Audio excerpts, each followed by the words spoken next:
que é o fundamentalismo punitivo, religioso e o fundamentalismo patrimonialista, ou a bancada do boi, da bala e da Bíblia, sem esquecer a bancada dos bancos, que é silenciosa, mas que ela está dominando o Palácio Planalto, está dominando também o parlamento.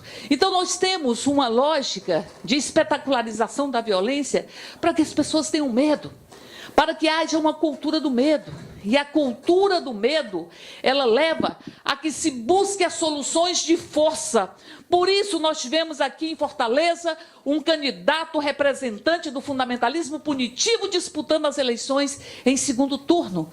Por isso tivemos expressões desse punitivismo ou dessa lógica de recrudescimento penal, dessa lógica fundamentalista que diz que os problemas do Brasil se resolvem com balas e com grades, nós temos no Brasil inteiro.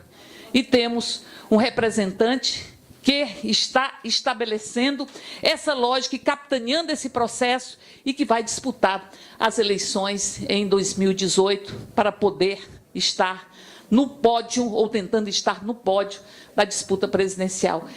Esse é o país que nós estamos vivenciando. Esse é um país de uma opressão midiática, onde, de forma muito rápida, se fazem as mudanças que o Brasil rejeita e que é preciso ser imposta para pagar as contas do golpe, para que não haja tempo de que se rompa as membranas ou os papéis dourados que se embalam a crueldade que está em curso neste país. Nós estamos vivenciando isso.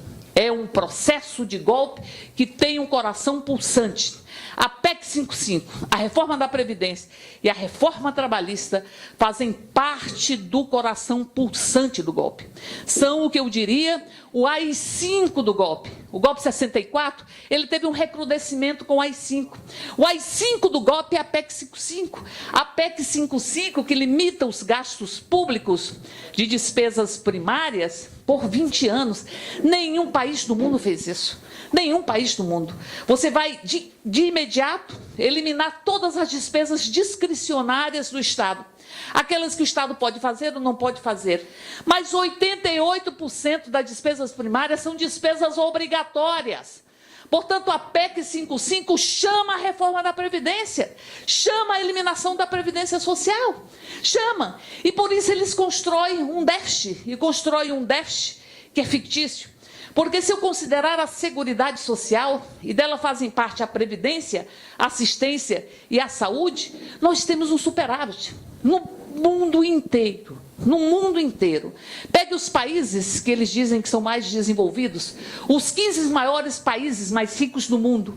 Pelo menos 36% da despesa com Seguridade vem do Estado.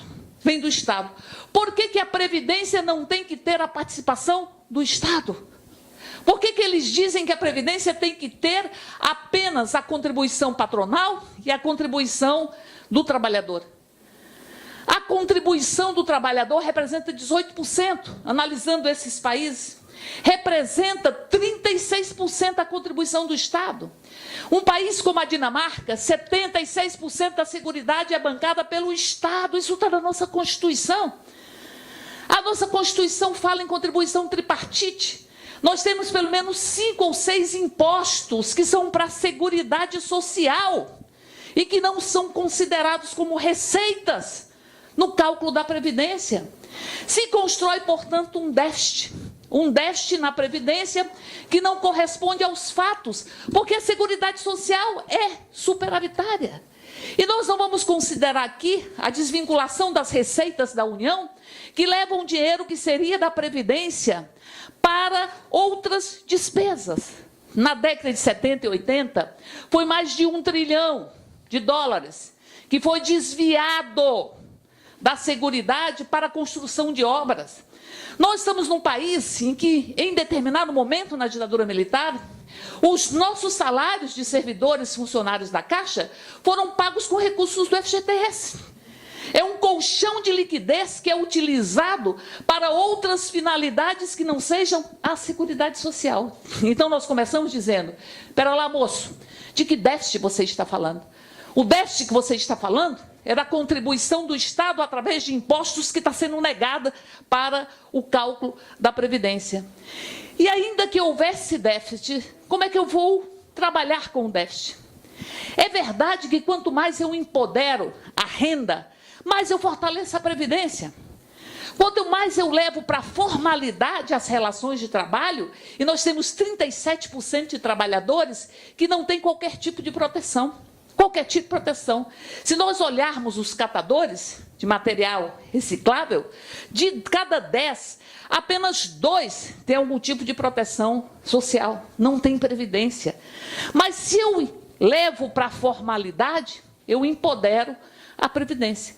Nós tivemos um aumento de 2003 a 2016, mais ou menos isso, em 77% do salário mínimo.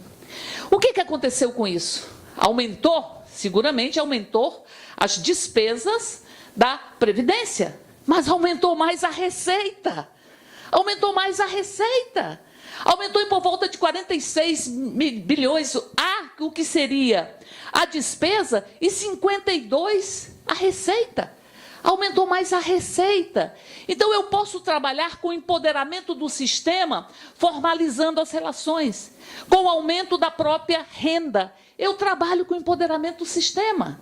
E não tirando e aprofundando as desigualdades nesse país. E são muitas as desigualdades que serão aprofundadas do campo com a cidade.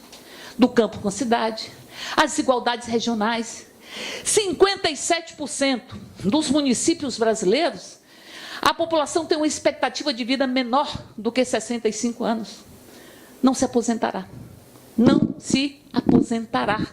Porque a expectativa de vida, ela tem relações e variáveis. A assistência à saúde é uma variável, a habitabilidade é outra variável, o saneamento, a alimentação, a segurança alimentar. Nós não temos a mesma expectativa de vida de todo o povo brasileiro. São os trabalhadores pobres que contribuirão com a Previdência a vida inteira e não se aposentarão. 57% dos municípios brasileiros têm uma expectativa de vida menor do que 65 anos. 65 anos. Hoje nós temos 82% dos idosos desse país protegidos. Protegidos. Esse universo vai virar, porque eles estão controlando o BPC, o benefício de prestação continuada. Eles estão dizendo que não é mais 60 anos o limite para que você tenha acesso ao BPC. Eu estou falando do benefício que vai para quem tem 1/4 de salário mínimo de renda per capita. Para quem está na extrema pobreza. 1/4 de salário mínimo de renda per capita, familiar per capita.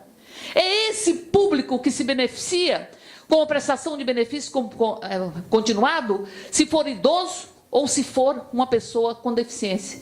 Eu desvinculo o BPC do salário mínimo, então, de uma perspectiva enesimal, ele vai ser reduzido a pó, e eu limito para que as pessoas com 65 anos tenham direito a ele. Essa população de extrema pobreza não tem expectativa de vida de 65 anos. Eu estou negando o direito a uma proteção social. Estou negando. Eu aumento as desigualdades entre o campo e a cidade. Porque a aposentadoria do campo, ela tem um menor tempo de trabalho para que se tenha direito à aposentadoria, porque se entra mais cedo no mercado de trabalho. Se entra mais cedo. Nós temos quase 4 vezes a diferença entre aqueles que entram no mercado de trabalho até 16 anos, no campo e na cidade. E por que as condições são mais penosas? No campo. No campo, eu vou eliminar esta diferença que existe, que é a política de equidade, de eu ter normas diferentes, desiguais, para poder eliminar as desigualdades. A mesma coisa acontece com a mulher. Então, eu aprofundo as diferenças regionais, eu aprofundo as diferenças entre campo e cidade, eu aprofundo as diferenças entre homens e mulheres, as desigualdades entre homens e mulheres. Porque nós, mulheres, trabalhamos mais do que os homens. Que me perdoe aquele que é profusor de um festival de asneiras, que ocupa o Ministério da Saúde, quando diz que os homens trabalham mais do que as mulheres. lê do engano do notável do PP. Esse é o notável, porque vocês viram o que Padilha disse?